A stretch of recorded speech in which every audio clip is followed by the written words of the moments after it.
வணக்கம் மக்களே, நான் சத்யவர்ஷா. இந்திய அரசியல் அமைப்பு ஆலோசகராக பணியாற்றி வருகின்றேன். அனைத்து மக்களுமே பயன்படுத்தக்கூடிய ஜிபே, பேடிஎம் அனைத்துமே ஒரு தேர்ட் பார்ட்டி ஆக்சஸாக அந்த நிறுவனம் இன்றைக்கு அனைத்து மக்களுடைய வங்கிகளை கட்டுப்பாட்டில் எடுத்து இயக்கிக் கொண்டிருக்கிறது. சிறிது சிறிதாக நம்மளுடைய வங்கியில் உள்ள பணம் அவர்களுடைய கட்டுப்பாட்டில் கரைந்து கொண்டிருக்கிறது. காரணம் இல்லாமல் எடுக்கின்ற அனைத்து வகையான அந்த கட்டணத்தை முழுமையாக வங்கியும் அரசாங்கம் விசாரணைக்கு எடுக்கப்பட வேண்டும்.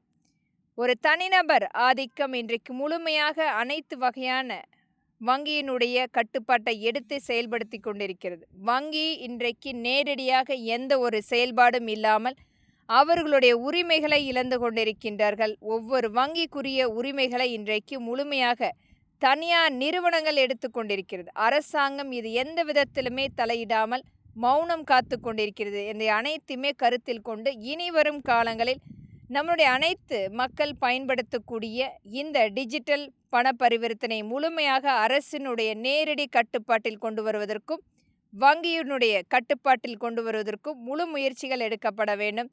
இன்றைக்கு அனைத்து வகையான மக்கள் உபயோகித்து கொண்டிருந்த அந்த வங்கியினுடைய இயந்திரத்தை முழுமையாக நிராகரித்து ஒரு மிகப்பெரிய அளவில் தனியார் நிறுவனங்கள் ஆண்டு கொண்டிருக்கிறது. இது அனைத்துமே மத்திய அரசும் உச்சநீதிமன்றம் மாநில அரசும் இதற்குரிய தீர்வு எட்டப்பட வேண்டும். மக்களின் எளிய மகளாக இந்த பதிவு நான் பதிவிட்டாலும் ஒவ்வொரு வங்கியில் இன்றைக்கு முழுமையாக ஒரு தனிநபர் ஆதிக்கம் மட்டுமே செயல்படுத்தி கொண்டிருக்கிறது. இதை கருத்தில் கொண்டு இதற்குரிய முழுமையான விசாரணை கமிஷன் ஏற்படுத்த வேண்டும். நன்றி மக்களே.